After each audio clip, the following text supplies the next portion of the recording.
Olá, tudo bem? A reforma ortográfica chegou e mudou algumas coisinhas na nossa ortografia, como na acentuação. Hoje abordaremos as regras de acentuação que foram afetadas pela reforma ortográfica e vamos falar também do fim do trema. Vamos lá! Na nossa gramática existem as chamadas regras especiais. Vamos chamá-las assim porque foram elas que mudaram o novo acordo ortográfico. Vamos começar falando da regra dos hiatos. Antes da reforma ortográfica, todas as palavras terminadas em hiatos, o, seguidas do não de S, e em, eram acentuadas.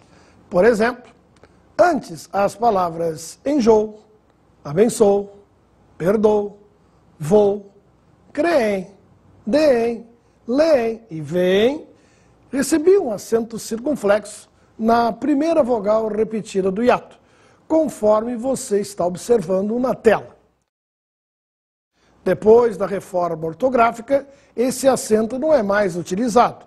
Observe que essas palavras são escritas agora sem acento. As companhias aéreas, as agências de viagem e até mesmo a Infraero terão que adequar-se rapidamente às novas regras e alterar as informações disponíveis em sites e demais meios de comunicação, como oferta de voos online para oferta de voos online sem acento. E a maneira de divulgar notícias como, com a liberação da pista, os 4 voos diários, voos com acento, entre meia-noite e 5 da manhã, já voltaram a operar. Terá que ser alterada para voo sem acento. Ou no exemplo, Infraero registra menos de 15% dos voos atrasaram no último semestre. Também deve ser alterada para voo, agora sem acento circunflexo. O mesmo acontece com os verbos creem, deem, leem e veem. A manchete. Cientistas creem em agricultura sustentável na Lua. Passa a ser escrita sem acento, da seguinte forma. Cientistas creem em agricultura sustentável na Lua. Observe outro exemplo dessa alteração. Em notícias na área de educação. Universitários leem pouco, revela ENAD. Nesse caso, leem agora deve ser escrito sem o acento circunflexo. E o que não mudou com a reforma? Preste atenção.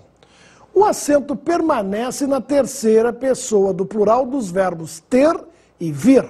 Portanto, as formas eles têm e eles vêm continuam tendo o acento circunflexo. Lembre-se que essas formas não possuem ato, por isso não há mudança. Eles têm muito trabalho. Eles vêm ao nosso encontro. O mesmo ocorre com os verbos derivados de ter e vir, como conter, deter, provir e intervir. Esses verbos conjugados na terceira pessoa do singular do presente do indicativo mantêm um acento agudo, porque são oxítonas. O produto contém glúten. Ele detém o poder. O iceberg não provém de água salgada. Ele intervém em nosso favor. E esses verbos conjugados na terceira pessoa do plural, do presente do indicativo, mantêm o acento circunflexo. Todos os produtos contêm glúten. Eles detêm o poder.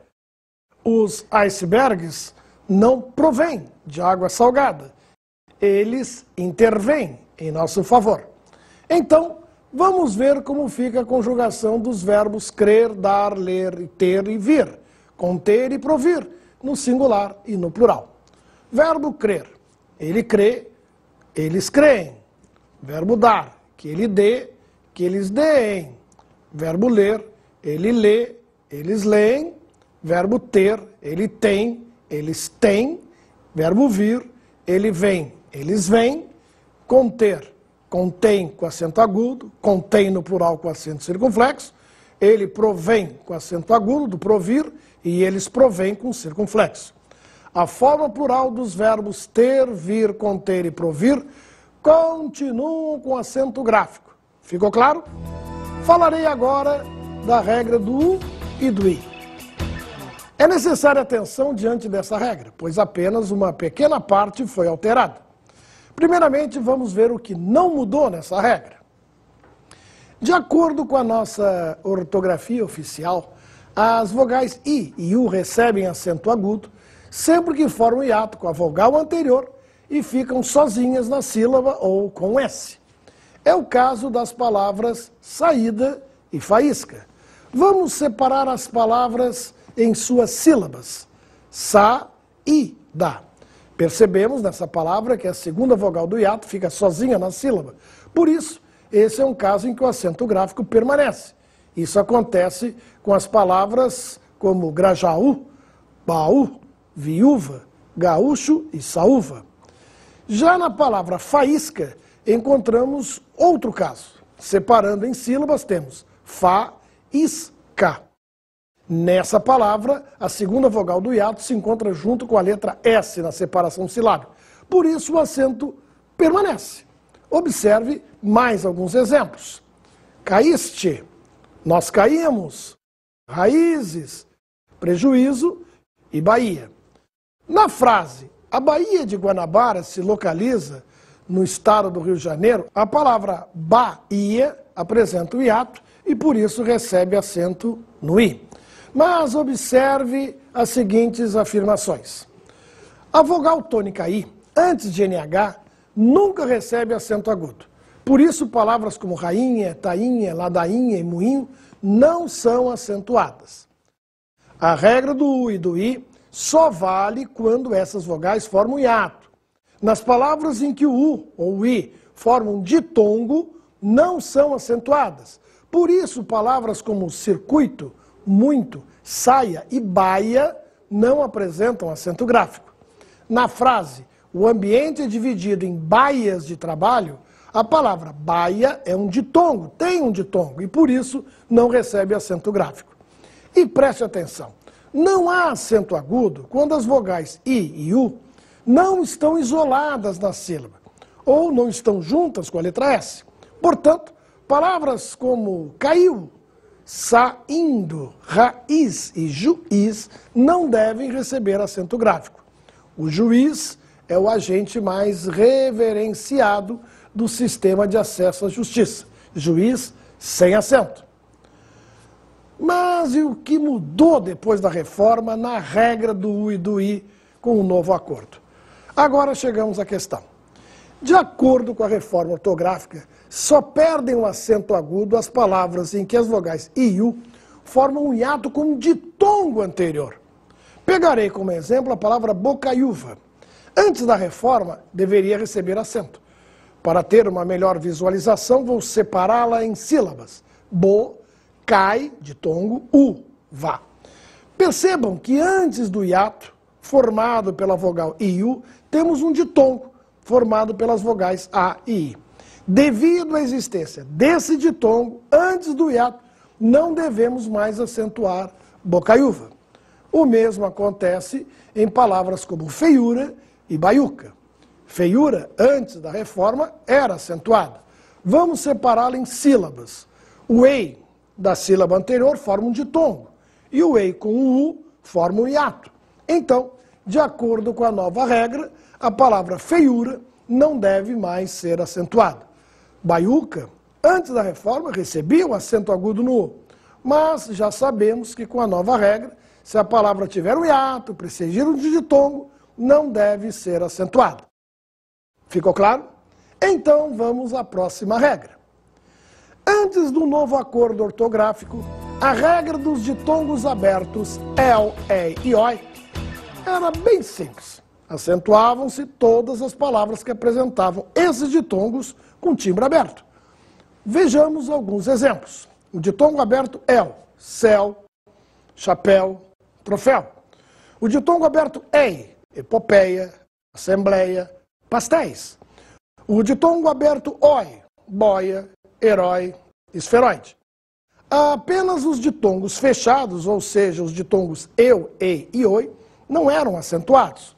Por isso, nos acostumamos a escrever judeu, europeu, lei, feia, boi e apoio sem acento.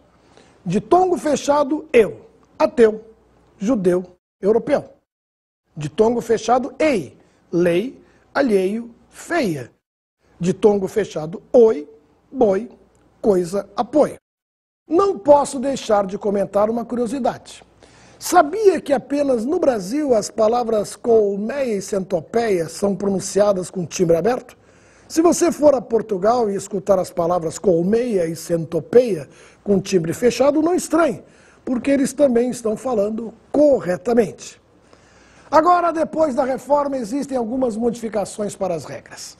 De acordo com a nova regra gramatical, perdem o acento agudo as palavras paroxítonas que contêm um ditongo aberto ei e oi.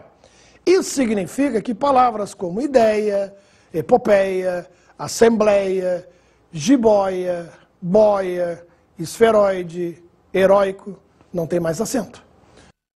Observe o exemplo. O presidente da Assembleia Nacional anuncia a criação da Comissão Constitucional. Notícias como essas deverão sofrer mudanças ortográficas com a nova regra. O acento gráfico deve ser extraído. Da mesma forma, os boletins informativos e portais das assembleias legislativas também deverão ser alterados. Até mesmo o hino nacional brasileiro deverá ser alterado com a reforma ortográfica. No verso de um povo heróico, brado retumbante, a palavra heróico deverá aparecer sem acento agudo. Mas não se esqueça, o acento só caiu nas palavras paroxítonas que tenham um ditongo aberto em ei e oi. Porque nas palavras oxítonas, que apresentam ditongo aberto, o acento gráfico permanece. Isso significa que palavras como dói, rói, herói, anéis, pastéis, papéis, céu, réu, troféu, chapéus, continuam com acento agudo. Vamos falar agora da regra do acento diferencial. Lembra-se de como ela funcionava? Era assim. Recebiam um acento gráfico as palavras homônimas homógrafas tônicas, isto é, as palavras que eram escritas da mesma forma, mas que apresentavam significados diferentes. A regra se baseava em uma dessas palavras possuir o acento e a outra não. Portanto, a presença ou não do acento as diferenciava. Por exemplo, para sem acento e para com acento. Qual era a diferença? Observe, este presente é para você. Ele logo para de cantar.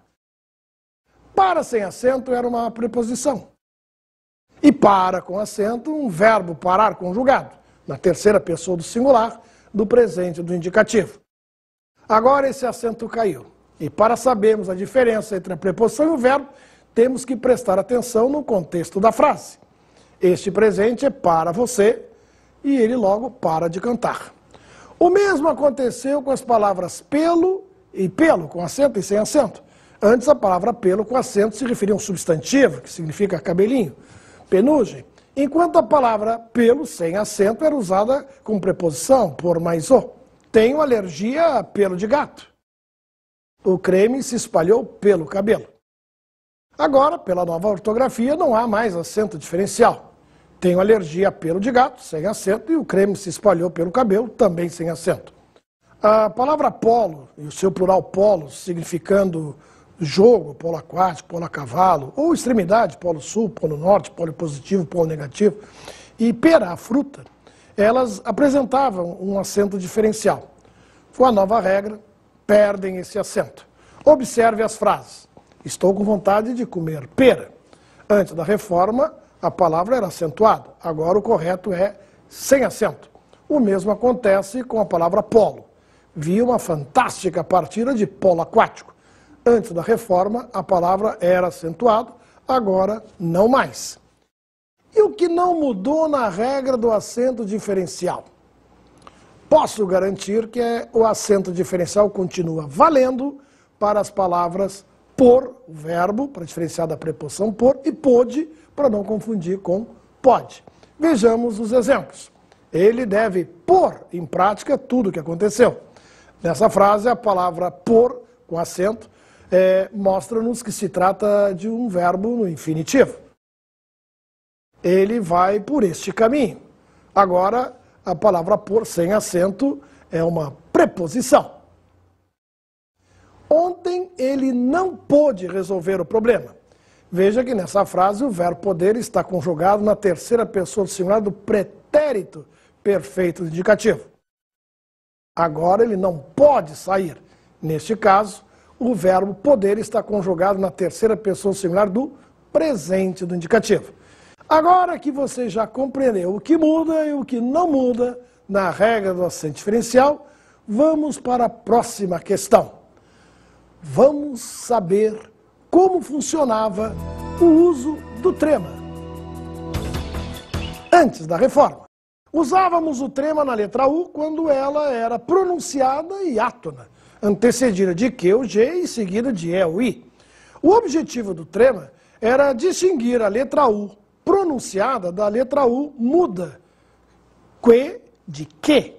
Veja a diferença no que não pronunciado para o que pronunciado nas seguintes palavras. Que, sem trema, quente, questão, quesito. Você notou se eu pronunciei a letra U? Não.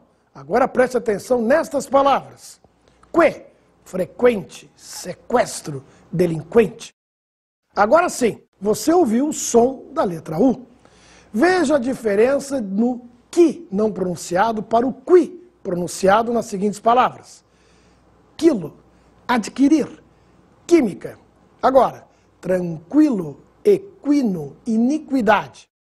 Vamos ver a diferença da pronúncia do G mudo para o gue pronunciado. G, guerra, sangue, largue, gue, aguentar, bilíngue, enxágue. Da mesma forma, vamos ver a diferença da pronúncia do gui mudo para o gui pronunciado.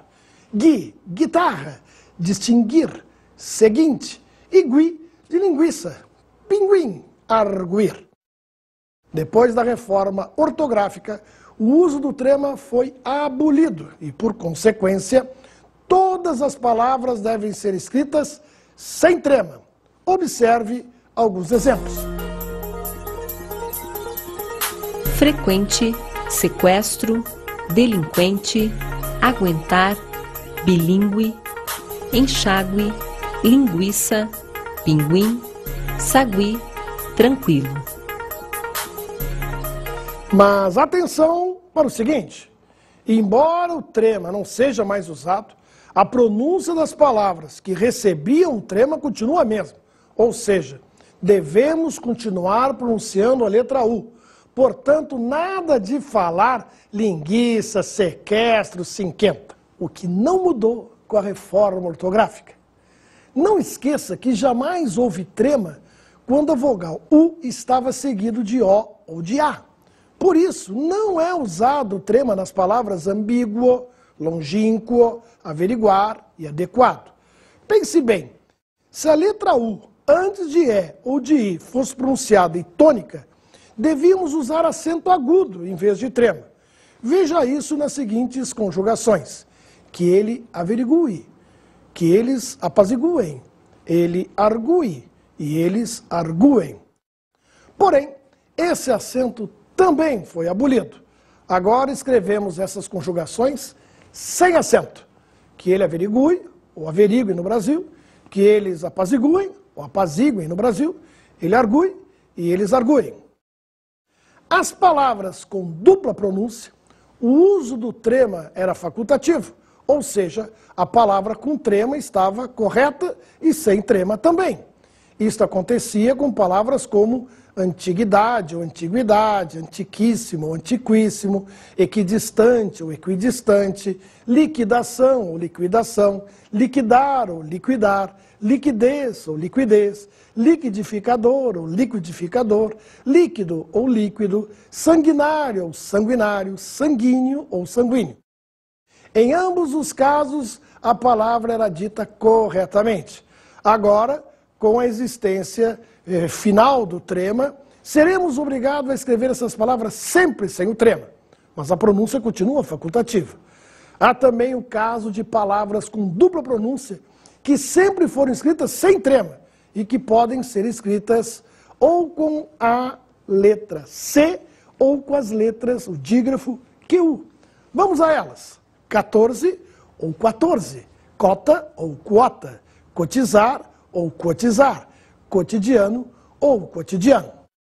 Hoje vimos o que mudou na acentuação gráfica de nossa língua com o novo acordo ortográfico.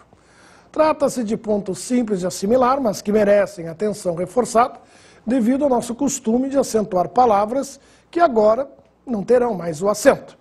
Para encerrar, vamos ouvir o depoimento de alguns especialistas que trazem suas considerações sobre a reforma ortográfica da língua portuguesa. Na política internacional, a unificação da escrita entre os países do mundo lusófono pode afirmar internacionalmente esse mundo lusófono, né? Outro aspecto importante, já apontado por Antônio Weiss, que foi um dos mentores do acordo ortográfico, é que há obras caríssimas com mais de uma edição, como as enciclopédias e como os dicionários. Então, com o acordo ortográfico, teremos apenas uma edição para os 8 países de língua portuguesa em 4 continentes. Então, um fator econômico também muito importante. E no aspecto linguístico é interessante que o acordo tira acentos de palavras como vou, enjoo, abençoo, que era um acento até burro, desnecessário, como em lê, em vê, em crê, em dê, que também era um acento burro, desnecessário. Porque é uma paroxítona terminada em O, como o voo, e livre é paroxítona terminada em O e não leva acento. Então, nem na regra o termo se incluía. Então, a importância do português em função, e aí olhando pela ótica brasileira, em função do peso que nós temos no Brasil, terminou ficando também com peso correspondente à nossa ponderação no mundo. Isso tem feito com que o português esteja sendo mais estudado na América Latina, e isso é positivo. Quanto maior a integração de um país comercial e economicamente, politicamente no mundo, mais influente, maior atratividade terá a sua língua. E então, gostaram? Esse pessoal sabe muito e merece todo o nosso respeito. Toda opinião é válida, seja a favor, seja contra. Até a próxima!